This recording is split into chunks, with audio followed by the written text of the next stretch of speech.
Assalamualaikum warahmatullahi wabarakatuh. Perkenalkan, nama saya Nika Sapita. Saya dari Prodi S1 Pendidikan Teknologi Informasi dengan NIM 23050974182. Di sini saya akan podcast tentang Pancasila dalam pandangan kehidupan bermasyarakat. Oke, di sini saya bersama dengan Bapak Abrori. Boleh dijelaskan Bapak mengenai deskripsi Bapak dan pengalaman Bapak selama menjadi satpam di Universitas Negeri Surabaya? Izin pengantar. Iya, pengalamannya puasa kegiatan spek. Ya suka dukanya itu ya. Iya, ya itu. Suka dukanya ya di Indonesia ini terlalu banyak giat. Bukan hanya keamanan gitu, tapi pelayanan juga.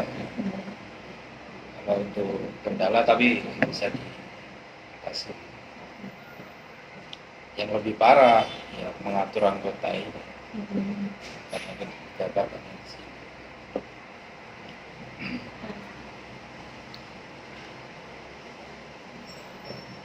Selain itu Pak, tugas Bapak di sini apa saja kira-kira?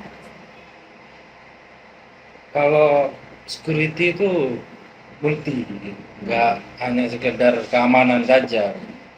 Kita tuh pelayanan, terus kalau ada giat kita juga pengawalan. Kalau tugas pokoknya security yaitu terjawali, pengaturan, pengawalan, penjagaan, dan patroli. Baik, terima kasih Bapak atas perkenalan singkatnya. Saya rasa Pak Abrori ini adalah narasumber yang tepat untuk saya ajak bergabung dalam podcast saya kali ini. Karena saya rasa Pak Abrori ini banyak pengalaman yang terjun di dalam masyarakat, iya Pak. Jadi tema podcast kali ini adalah tentang Pancasila menurut pandangan hidup bermasyarakat. Langsung saya awali ya Pak. Jadi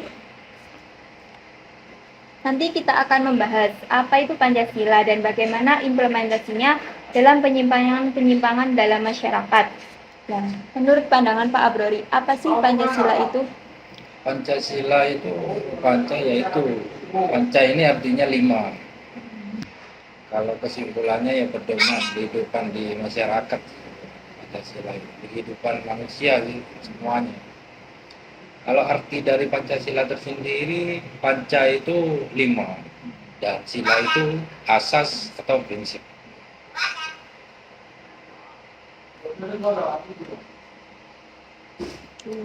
Bagaimana implementasi Pak Abrori terhadap nilai Pancasila, mulai dari sila ke-1 sampai sila ke-5 dalam kehidupan sehari-hari, Bapak?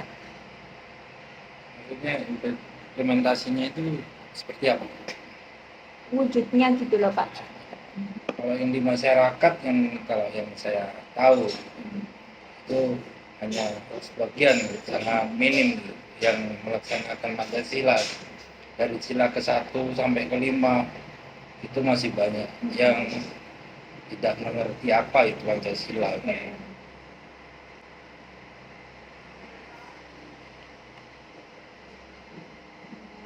Menurut pandangan Pak Abrori sendiri, kegiatan apa yang sudah ada di dalam masyarakat yang termasuk dalam bentuk implementasi masyarakat Indonesia terhadap nilai Pancasila? Ya kalau dari nilainya kayak ketuhanan yang masih banyak yang lalai, jadi hanya sekedar ketuhanan yang maha esa tapi tidak mengerti maknanya yang tidak diterapkan di masyarakat. Maka banyak. Contoh kegiatannya Pak, misal sila ke-1 apa, sila ke-2 gitu. Itu contohnya. Iya. Kalau ketuhanan yaitu keyakinannya kita kan, ya dari agama, terus keyakinannya kita, untuk keyakinan kita masalah ketuhanan yang maha esa itu kita tidak dituntut untuk satu agama, jadi semuanya itu sama. Untuk yang kedua, masalah kemanusiaan yang adil dan beradab ya. Kalau keadilan masih banyak di masyarakat yang belum kita dapatkan keadilan. Kalau beradab itu masih minim, yaitu kembali ke tadi, Pancasila masih di masyarakat itu masih banyak yang belum mengerti dan menjalankan.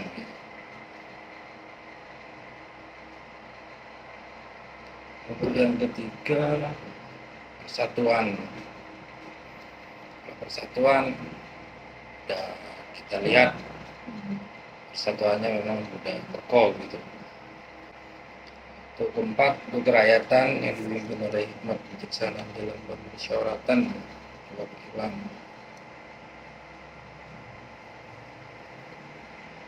Kerakyatan yang dipimpin itu sudah jalankan di masyarakat.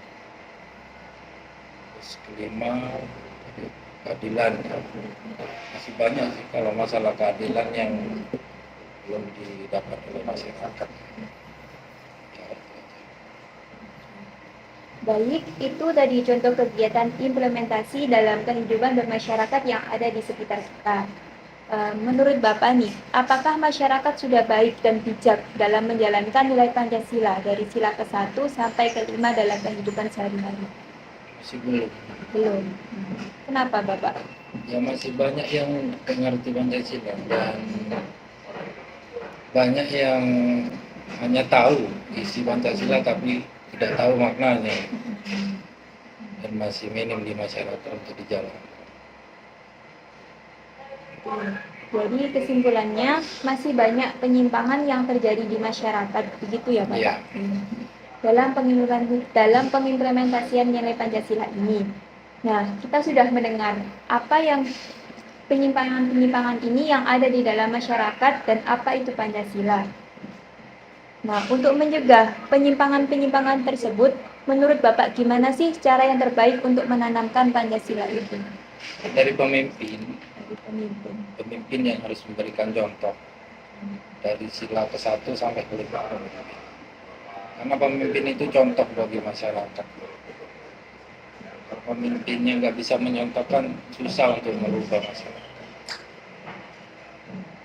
Nggak mungkin ekor ngikuti, jalan sendiri tanpa pemimpin.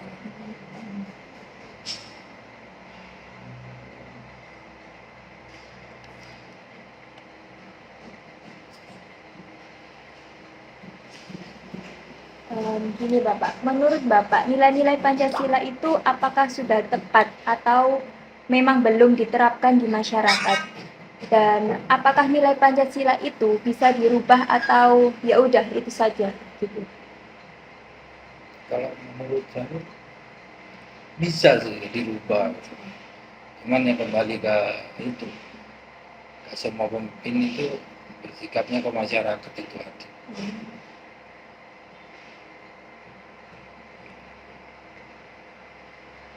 Gini Pak, dalam perumusan Pancasila ini kan pasti ada tokoh-tokoh nih yang merumuskan Pancasila sehingga sebagai dasar negara.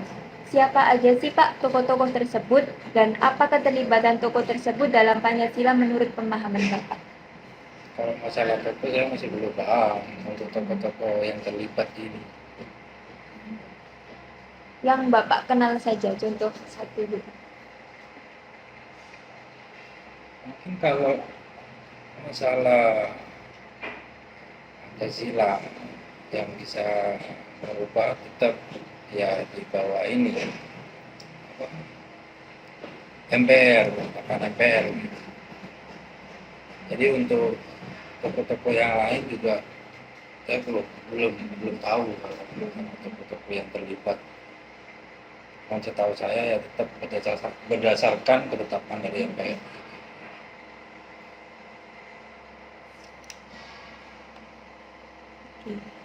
Nah, kita sekarang udah mendengar banyak tentang pandangan Pancasila terhadap masyarakat.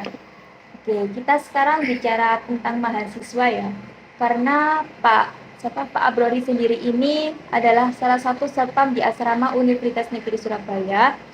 Lah, menurut Bapak nih, banyak nggak penyimpangan-penyimpangan yang dilakukan mahasiswa terhadap nilai-nilai Pancasila? Banyak. Banyak. Contohnya Pak apa? Ya, salah satu yaitu masalah sila ke-1 Tuhan yang Maha Esa itu masih banyak yang belum mengerti Tuhannya, belum mengenal Tuhannya. Ya dampaknya ke akhlak kita, ke hati kita. Bahkan kayak apa ya, akhlak lagi. Kan ketuhanan yang Maha Esa ini sebenarnya kan keyakinan kita, apa yang diajarkan, apa yang dilarang, dan itu masih banyak yang nggak diterapkan. Banyak yang tahu sila ke-1 ini ketuhanan yang Maha Esa, tapi nggak tahu cara ketuhanannya kita kepada yang Maha Esa ini seperti apa yang dilarang, apa yang diwajibkan, itu masih banyak yang belum paham, dan itu masih banyak yang dilakukan. Kalau dari sila itu kan dari sila pertama Pak. Kalau sila kedua gimana? Untuk sila kedua, kalau sila kedua ini untuk mahasiswa kayaknya masih milih-milih. Jadi kalau teman yang adil itu kan sama, gitu. Nggak ada perbedaan. Kadang ada yang memandang keamanan itu kayak biasa gitu. Jadi nggak dihargain, ada yang menghargai, ada yang enggak. Gitu. Jadi ya itu masih belum punya jiwa kemanusiaan yang adil gitu, dan beradabnya itu. Kalau masalah sila ketiga persatuan kayaknya kalau mahasiswa udah nggak perlu diajarkan kalau masalah persatuan. Mereka kompak. Yaitu yang keempat ini, kerakyatan yang dipimpin oleh hormat. Kalau mau dibilang merakyat, kalau masih mahasiswa hanya sebagian, enggak semuanya. Terus kurangnya juga musyawarah. Kadang masih banyak anak-anak mahasiswa bikin kegiatan, tapi nggak menghargai siapa yang punya wewenang di sini. Jadi banyak kegiatan yang masih belum ada surat. Karena kegiatan di sini udah di luar batas waktu, itu kan diharuskan pakai surat. Masih banyak, yaitu permusyawarah. Dan itu yang kurang juga.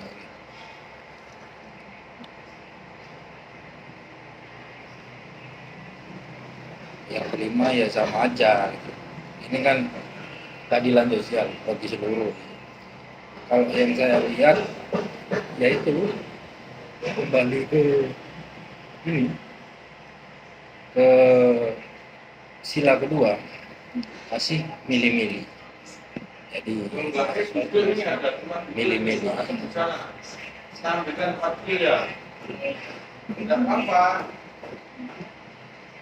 Nah, gini Kak, ada nggak sih peristiwa atau kejadian-kejadian yang ada dalam mahasiswa ini?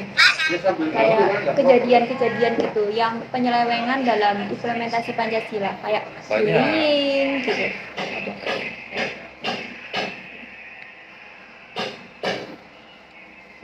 Menurut Bapak, penyimpangan-penyimpangan yang terjadi ini apakah kesalahan pribadi atau kurangnya pendidikan dalam menggembleng nilai-nilai Pancasila?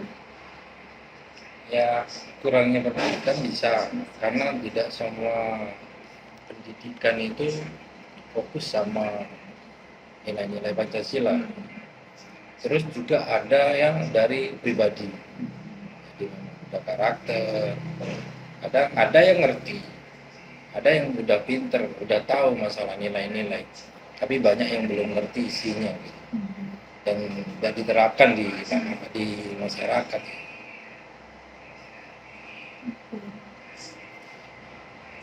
Oke, jadi semua sudah kita bahas. Dapat disimpulkan bahwasannya implementasi dan pandangan masyarakat tentang Pancasila ini masih belum sepenuhnya terrealisasikan. Banyak orang yang masih mengkesimangkan Pancasila itu, padahal Pancasila itu sebagai dasar negara. Dan menurut Bapak tadi, nilai-nilai Pancasila sudah tepat dan tidak perlu digugat seperti itu ya Pak? Ya. Lah, saya mau bertanya nih Pak, apakah tindakan para pejabat seperti polisi atau misalnya pejabat-pejabat tinggi lainnya dalam menangani kasus-kasus yang seperti sedang marak sekarang itu sudah tepat penanganannya? Ya masih banyak penyelewengan itu, karena yang bukan ranahnya kita mengandalkan jabatan itu disalahgunakan. Banyak yang bukan ranahnya, bukan realnya dia pakai.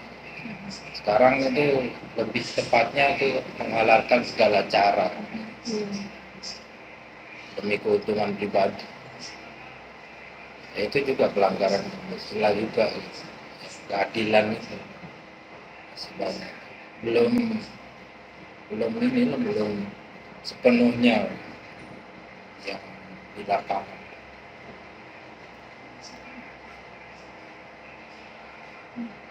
Masih minim lah menjalankan nilai-nilai Pancasila.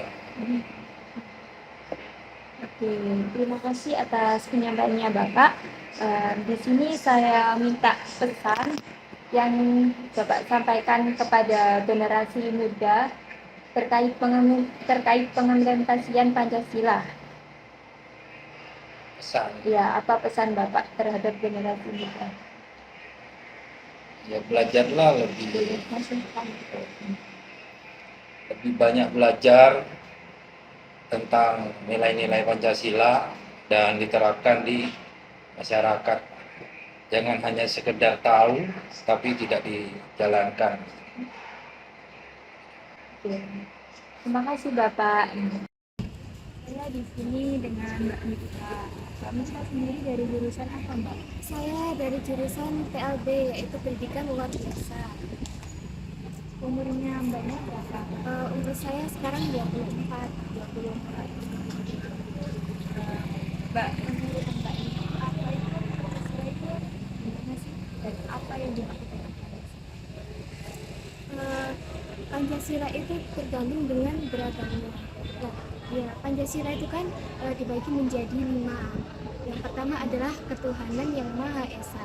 Nah, ketuhanan yang Maha Esa tersebut kalau kita cermati dan kita pahami apa sih yang dimaksud dengan ketuhanan yang Maha Esa itu, menurut saya ketuhanan yang Maha Esa itu adalah menurut keyakinan kita. Bagaimana sih kita bisa meyakini bahwasanya Tuhan kita itu ada gitu kan, bahwasanya keimanan kita itu bagaimana gitu.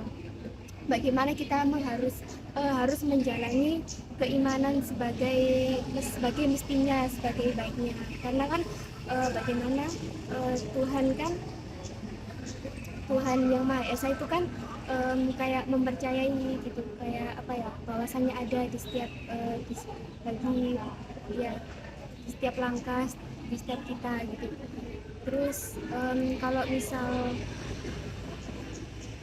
Pancasila kedua, yaitu bagaimana bunyi sila kedua itu dua kemanusiaan yang adil dan beradab. Nah, menyinggung masalah kemanusiaan yang adil dan beradab itu bagaimana kita bisa bersosialisasi kepada manusia, ya kan?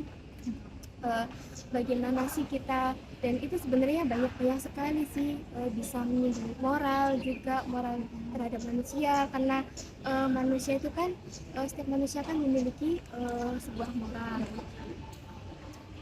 dan masih banyak lagi lainnya sih. Yang sila ketiga apa Mbak? Yang sila ketiga yaitu Persatuan Indonesia. Nah, yang dimaksud masalah penyinggungan persatuan Indonesia ialah bagaimana sih kita bisa mempersatukan bangsa itu, dan bagaimana kita bisa kayak apa ya, intinya itu kayak selalu kita itu selalu ada buat Indonesia, dan bagaimana kita bermanfaat bagi bahasa nusa dan bangsa itu kan. Kita harus karena kita kan anak Indonesia gitu kan, kita harus kayak selalu ininya tuh selalu ada gitu, bagaimana kita cara memuliakan Indonesia ini, bagaimana kita bisa menjaga Indonesia kita gitu. Karena kan dulu kan kita kan juga pernah jangan sampai kita itu kena jajahan lagi, apalagi sekarang kita kan mahasiswa ya kan. Sebagai mestinya kita itu harus selalu bermanfaat gitu bagi bangsa kita, yaitu bahasa Indonesia gitu. Dan yang sila keempat dan lima Mbak, jelaskan secara singkatnya. Sila yang keempat yaitu kerakyatan yang dipimpin oleh hikmat, kebijaksanaan dalam permusyawaratan perwakilan. Nah, di sini itu kan membahas tentang kerakyatan. Intinya itu masalah bermusyawarah kan. Nah, kita sebagai anak Indonesia, bagaimana sih kita kalau misalnya kita juga di masyarakat nantinya, itu kan kita juga harus kita ikutan juga calon-calon pemimpin gitu kan, calon-calon yang bermusyawarah kayak diskusi gitu kan. Nah, bagaimana kita baik di masyarakat kita gitu kan, kita harus menjadi pemimpin yang baik gitu kan, karena itu kan kerakyatan yang dipimpin oleh hikmat kebijaksanaan dalam permusyawaratan perwakilan. Nah, intinya itu kan membahas tentang kepemimpinan.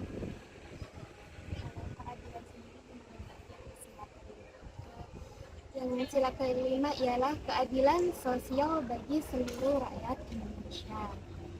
Nah, bahwasanya bagaimana kita adil dalam sosial kita. Yang dimaksud dengan sosial adalah bagaimana seseorang tersebut bisa sosial dengan baik gitu kan. Dan kita harus adil gitu, benar-benar adil di dalam seseorang. Kalau misalnya kita jadi pemimpin ya kayak sama aja sih sebenarnya itu, bisa dikaitkan gitu, karena gimana ya, kalau kita membahas tentang sosial gitu kan, bagaimana kita keadilan kan, setiap manusia itu butuh keadilan ya. Jadi kita sebagai pemimpin itu bagaimana kita bisa adil. Karena ada mahasiswa. Iya, terutama bagi mahasiswa kita harus adil. Bagaimana kita harus menjadi mahasiswa yang baik. Baik, saya di sini bersama dengan Ibu Enar selaku guru ngaji di wilayah umum. Gini Bu, menurut Ibu nih, bagaimana implementasi nilai Pancasila dari sila ke-1 sampai ke-5 dalam kehidupan sehari-hari? Oke, baik. Jadi dari sila pertama yaitu keturunan yang Maha Esa. Jadi menurut saya implementasi dari sila pertama ini adalah dengan mematuhi dan menjauhi segala larangan bagi setiap agama yang ada di Indonesia, setiap individu. Jadi setiap individu kita itu kan di Indonesia ada 5 agama, 5 atau 6 ya? 5 ya. Begitu. Jadi setiap individu itu sudah memilih agama apa yang mereka yakini. Jadi mereka dalam sila pertama ini, dalam implementasinya itu mereka juga harus mematuhi, kan di setiap agama itu pasti ada peraturannya, ada apa-apa aja yang boleh, apa aja yang tidak boleh. Nah, itu adalah bentuk salah satu implementasinya begitu. Dan untuk sila kedua Bu, kemanusiaan yang adil dan beradab itu bagaimana? Oke, baik. Menurut saya pengimplementasian dari sila kedua ini adalah ini kan kemanusiaan yang adil dan beradab ya. Jadi menurut saya setiap individu, setiap orang di Indonesia ini itu berhak untuk diberikan kebebasan dalam memilih agama apa yang mereka yakini, mereka berhak untuk memilih begitu.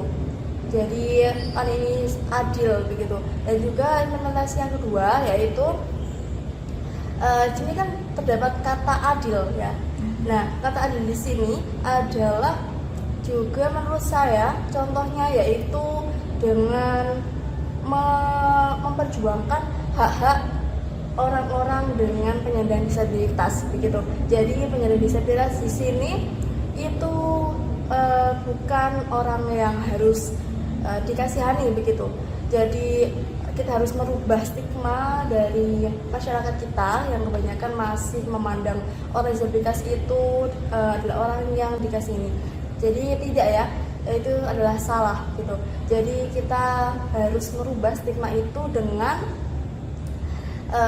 orang disabilitas itu tidak ada maksudnya tidak ada kekurangan, tapi mereka mempunyai hambatan dalam melakukan aktivitas. Nah, apakah yang harus kita lakukan gitu?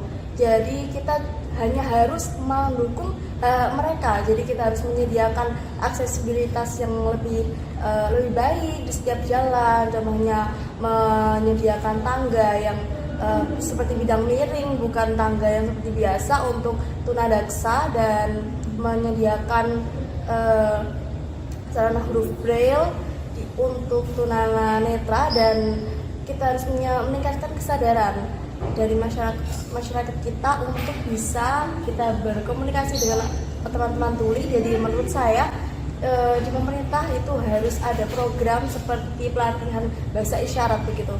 Jadi semuanya di bangsa Indonesia ini adalah adil. Jadi semuanya berhak mendapatkan pendidikan, mendapatkan tempat tinggal yang layak, mendapatkan ekonomi yang layak begitu.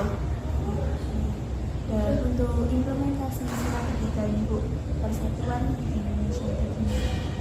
Ya, untuk persatuan implementasi dari Persatuan Indonesia ini adalah dengan kita itu tidak terpecah belah. Jadi menurut saya salah satu hal yang bisa membuat terpecah belah itu sendiri. Jadi di zaman sekarang itu kan sudah marak ya itu kayak berita-berita yang kurang benar, kayak hoax begitu. Jadi menurut saya itu adalah pencegahan adanya, maksudnya itu langsung percaya begitu dengan berita hoax tersebut gitu. Jadi kita harus meningkatkan critical thinking kita dalam tidak mengkonsumsi berita itu mentah-mentah begitu. Jadi kita harus mengetahui dulu sumber berita itu dari sumber mana gitu.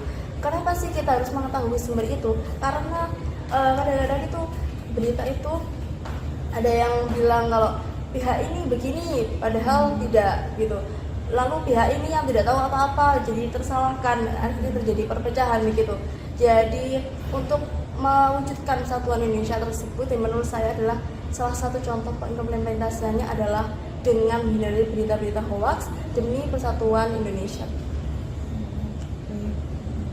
Dan ini Bu, untuk implementasi dari sila keempat, kerakyatan yang dipimpin oleh hikmat, kebijaksanaan dalam permusyawaratan perwakilan. Ya, baik, menurut saya pengimplementasian dari sila keempat ini adalah musyawarah begitu. Jadi ketika kita sebut saja di desa begitu, di desa itu kan kadang-kadang itu ada orang yang seperti yang kurang mampu begitu. Jadi kita misalkan perangkat desa tersebut tidak bisa langsung satu pihak saja yang memutuskan orang ini diberikan ini begitu, diberikan sumbangan gitu, penanganan ini gitu. Jadi itu kan di sebuah itu kan perangkat desa itu kan ada banyak gitu ya, ada terstruktur gitu. Jadi harus musyawarah dulu, lalu gimana. Nah, menurut saya itu karena mesti adanya musyawarah itu adalah mencapai mufakat begitu. Jadi dalam musyawarah itu kita tidak boleh seperti tidak terima gitu jika pendapat kita tidak terpakai begitu. Karena dalam musyawarah itu kan menyalurkan ide-ide begitu. Jadi ide mana yang paling tepat dan apa faktor ide itu bisa diterima, apa ide itu bisa ditolak, apa dampaknya dari ide tersebut kan. Dampak itu akan berimpact besar gitu buat orang lain gitu dari musyawarah mufakat tersebut begitu. Nah itu contoh yang besarnya. Nah untuk contoh yang terkecilnya, maksudnya di lingkungan terdekat kita itu ya contohnya adalah di rumah ya, di keluarga begitu. Kita kan masing-masing juga punya keluarga. Di rumah itu kita itu biasanya kan ada yang kayak bagi tugas ya gitu di anak, kamu yang nyapu, kamu yang ini gitu. Jadi tidak kalau sudah ada musyawarah itu kan menjalaninya itu langsung enak gitu ya, terarah begitu, dan semuanya itu setuju, tidak ada yang mengganjal begitu.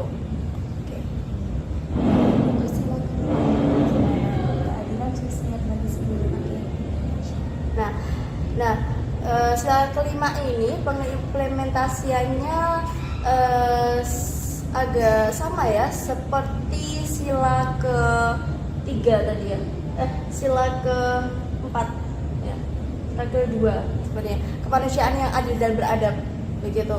Sila kedua ini kan kemanusiaan yang adil dan beradab, dan sila kelima ini adalah keadilan bagi seluruh rakyat Indonesia.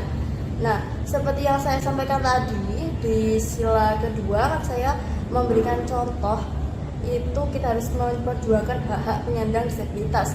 Nah, di sila kelima ini juga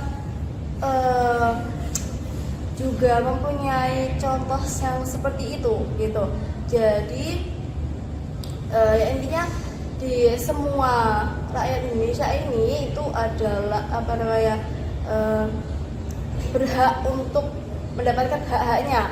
Ini adalah adil untuk seluruh rakyat Indonesia begitu. Jadi seluruh rakyat Indonesia, baik yang kurang mampu, baik yang mampu, ataupun yang sudah di kalangan atas, itu berhak mendapatkan hak-haknya begitu. Berhak menyuarakan apa yang menjadi ganjalan gitu, apa yang menjadi opininya begitu, untuk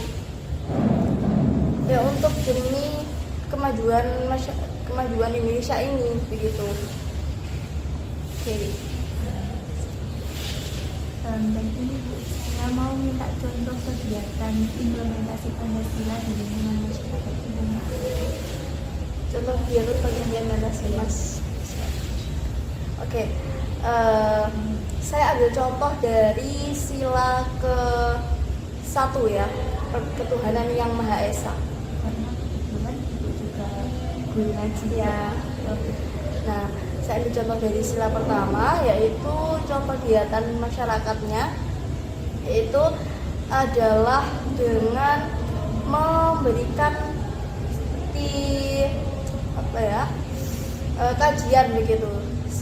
Jadi setiap hari Rabu sore itu di daerah saya ada kajian yang di situ mengumpulkan ibu-ibu atau wanita-wanita di situ yang ya pastinya beragama Muslim ya begitu. Jadi di situ kita mendiskusikan apa-apa saja hal yang lagi booming nih gitu. Contohnya seperti Al-Quran itu gimana sih pengimplementasiannya di kehidupan sehari-hari begitu.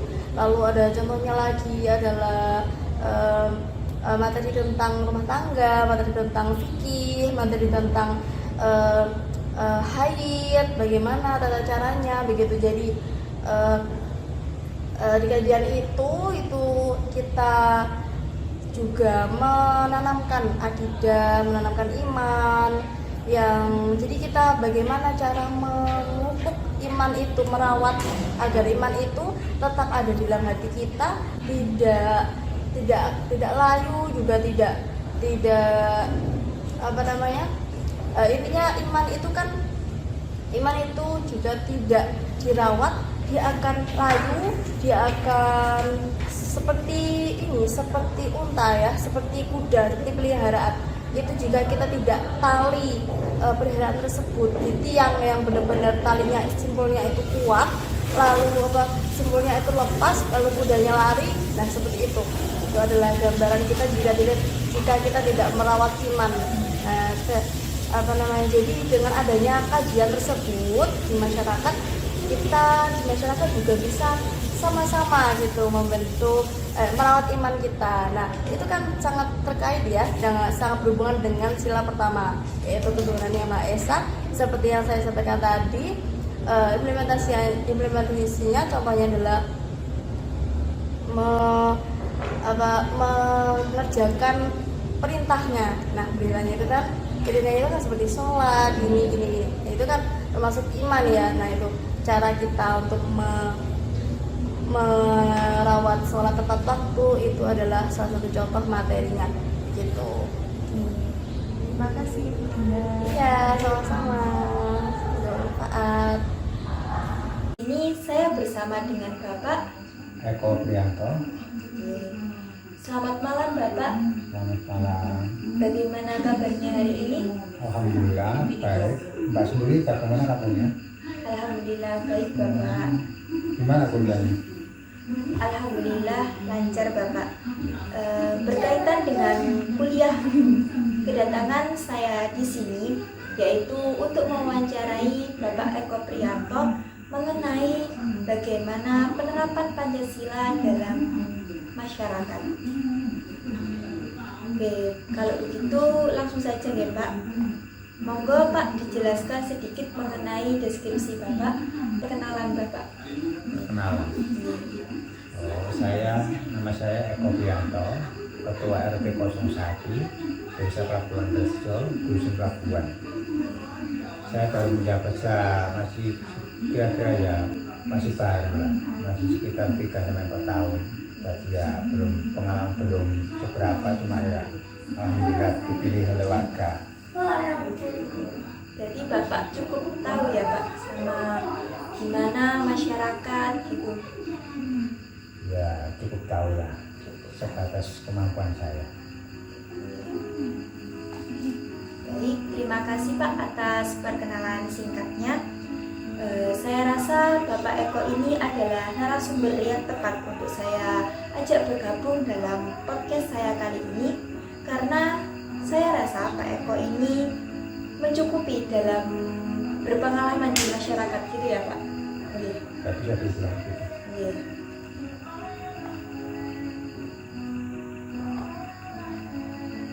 Jadi nanti kita akan membahas apa sih Pancasila itu dan bagaimana implementasinya.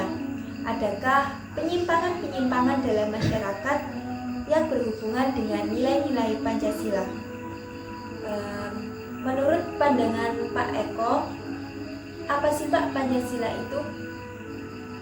Pancasila ya kembali kepada bunyinya saja.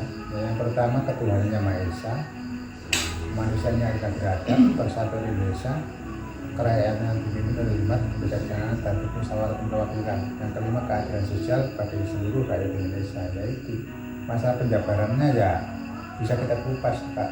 Yang mau tanya yang mana? Itu aja. Menurut pandangan Pak Eko sendiri, Pancasila Ya, panca kan 5. Sila itu aturan terdasar kan begitu intinya dalam kehidupan bermasyarakat. Yaitu kalau kita sebagai warga negara kepada mereka 5 dasar itu ya pasti guyup rukun dan mudah pengaturannya, pasti baik lah akibatnya. Baik Pak, bagaimana implementasi Pak Eko terhadap nilai Pancasila mulai dari sila ke-1 sampai sila ke-5? Penerapan Pak. Penerapan ya. Ya ke-1 ketuhanan. Setiap manusia harus berketuhanan. Kalau nggak berketuhanan tuh aku repot dengan aturannya, kemauannya sendiri. Kalau sudah berketuhanan itu pasti sudah gampang. Manusia melakukan aturannya. 2, kemanusiaan yang nggak adil dan beradab. Ya, kita harus adil untuk diri kita sendiri, untuk tetangga, dan harus beradab. Beradab itu ya nggak semena-mena, nggak semau diri kayak itu. Dan ketika persatuan Indonesia nggak boleh mementingkan diri sendiri, harus bersatu dalam kebaikan dan melawan keburukan harus bersatu, dalam bernegara harus melakukan persatuan. Rakyatan yang dipimpin oleh Empat dan keempat itu, kita itu harus bermusyawarah. Ya, intinya bermusyawarah untuk menciptakan mufakat. Yang kelima, baru keadilan bisa tercapai, itu kan ya itu lagi. Di Desa Pelabuhan Rejo ini ya Pak, menurut pandangan Pak Eko, kegiatan apa yang sudah ada di dalam masyarakat yang termasuk dalam implementasi atau penerapan Pancasila?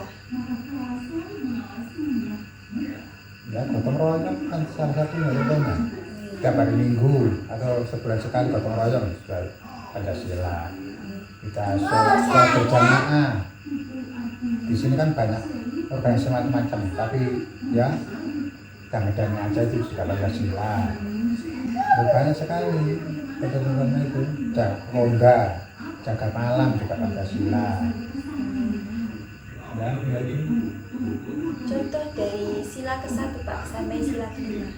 Contoh dari sila ke-1. Contoh dari sila ke-1 untuk masyarakat jadi tadi kita beragama kan bermacam-macam. Cuma kita damai, tidak saya benar kamu yang salah, tidak bentrok. Yang kedua, semacamnya adil. Contoh kegiatan Pak. Contoh kegiatan manusia. Yang pertama yaitu sholat berjamaah tadi namanya. Yang kedua, kemanusiaan yang adil dan beradab. Ya adil, ya sudah jelaskan tadi kan pertama adil dan beradab. Adil untuk diri kita sendiri, untuk orang lain, dan tidak semena-mena. Kan sudah saya jelaskan. Jadi kita persatuan. Jadi kita mengutamakan persatuan untuk mencapai mufakat.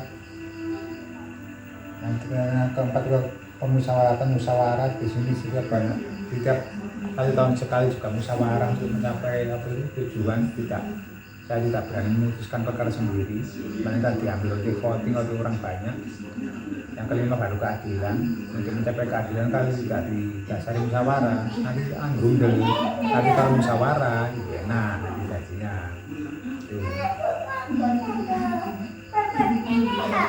Baik, itu tadi contoh menurut Pak Eko dalam kehidupan bermasyarakat yang ada di sekitar kita, yang ada di dusun Pelabuhan Rejo. Menurut Bapak nih, apakah masyarakat sekarang sudah baik dan bijak dalam menjalankan nilai Pancasila dari sila ke-1 sampai sila ke-5 dalam kehidupan sehari-hari? Ya kalau tidak sempurna ya belum, ya namanya juga orang banyak, ya ada yang baik, ada yang enggak, yang nggak bisa dikepiaku ya sepukul rata, baik nggak bisa, enggak buruk juga nggak bisa. Ya, namanya kita bermasyarakat ya, kalau buruk ya kita ingatkan, kalau yang baik ya kita lanjutkan gitu aja. Saya nggak berani bilang baik atau buruk, kita berusaha aja dengan landasan Pancasila juga kembali lagi. Pak Eko ini kan ketua RT ya Pak.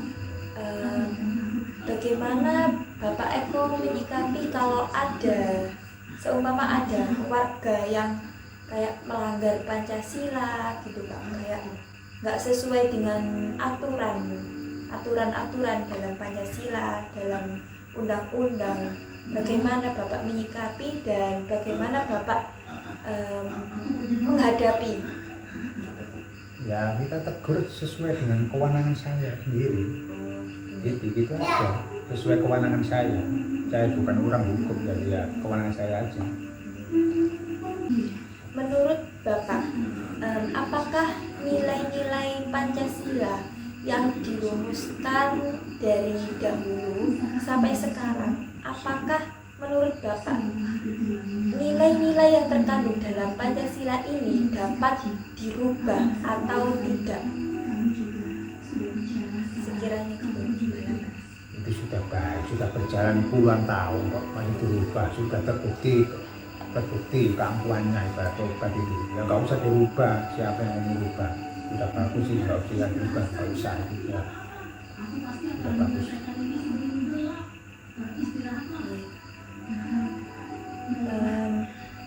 Niki Pak, nopo bagaimana contoh penyimpangan masyarakat? Contoh penyimpangan masyarakat. Contoh penyimpangan masyarakat ya. Ya kita apa? Seperti kita itu semena-mena dengan tetangga, orang miskin, orang yang kurang mampu, kita semacam canda-canda, anak terlantar, kita semena-mena. Seperti mudahnya pengamen, kita usir, pengemis, kita kasih, sama kita hadir gitu. Salah satunya yang sering.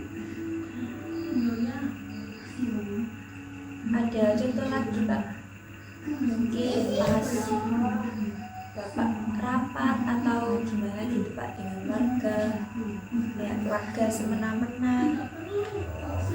Apa tuh kadang ya nggak hadir juga itu sudah melanggar, nggak hadir sudah melanggar. Kadang hadir tapi memaksakan kehendak juga melanggar. Tapi juga kita juga nyadar namanya juga manusia. Tidak penyimpangan itu tujuannya musyawarah ya itu, memang itu. Justru bagusnya di situ. Orang memandang minus tapi saya memandang positif.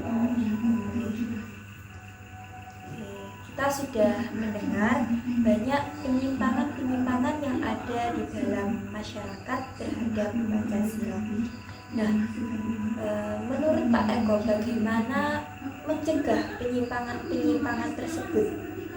Gimana cara yang terbaik untuk menanamkan nilai-nilai Pancasila? Ya, yang pertama kita sebagai ketua RT ya ngasih contoh yang baik. Yang pertama ngasih contoh. Yang kedua nggak serahkan untuk menegur gitu loh. Nah, yang ketiga kita ya baik dengan tetangga, dengan semuanya. Ya kita kembali ke contoh aja. Itu ada caranya.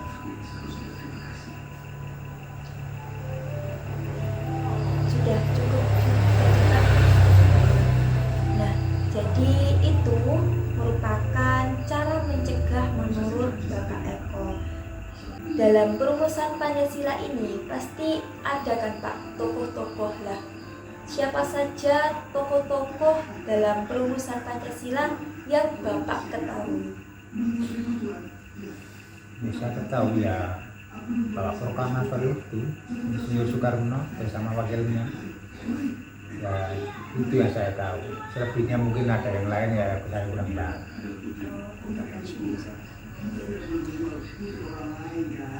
Nah, kita sekarang sudah banyak mendengar tentang pandangan Pancasila. Ini Pak, kebetulan saya sendiri kan mahasiswa. Bisa dibilang calon generasi penerus bangsa.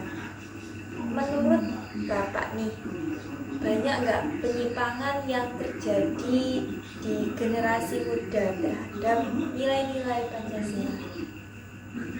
Generasi muda itu yang menyimpang ya.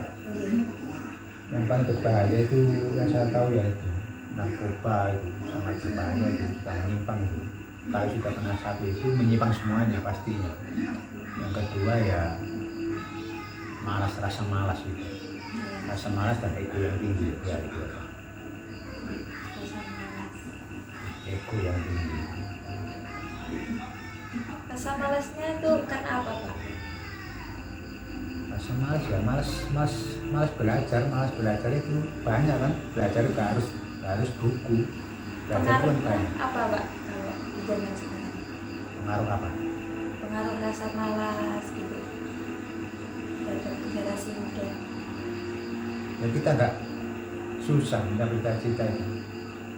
Kalau rasa malas itu nggak ada, orang susah dengan pijakan malas itu nggak ada. Nggak mungkin saya kalau malas, dasarnya malas itu malas. Oke, jadi semuanya sudah kita bahas. Dapat disimpulkan bahwasannya implementasi dan pandangan masyarakat tentang Pancasila ini masih belum sepenuhnya terrealisasikan. Banyak orang yang masih mengesampingkan Pancasila itu, padahal Pancasila itu sebagai dasar negara.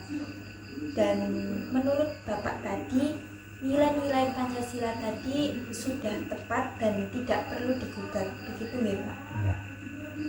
Nah, kebetulan saya mau bertanya nih Pak, topiknya menarik sekali. Apakah tindakan para pejabat seperti polisi atau misalnya pejabat-pejabat tinggi lainnya dalam menangani kasus-kasus yang seperti sedang marak sekarang itu sudah tepat penanganannya? Kalau dibilang sudah tepat ya bisa dibilang tepat karena semua sudah punya landasan hukum semuanya. Nggak ada yang awur-awuran, semua punya landasan. Cuma kembali pada hati nurani, itu aja. Kan sekarang banyak tuh Pak, kayak polisi kayak mempergunakan di jalan raya gitu. Apakah sudah tepat Pak? Kayak pelanggaran, banyak uang-uang gitu yang dimakan. Nah, seperti ini tadi kembali pada hati nurani. Kalau polisi bilang sudah ada dasarnya, nggak pakai helm, nggak pakai STNK, sudah ada dasarnya. Tapi kalau punya nurani, ya kita nggak apa-apa, nggak ganggu kok. Ya kembali lagi kepada polisinya, kepada oknumnya.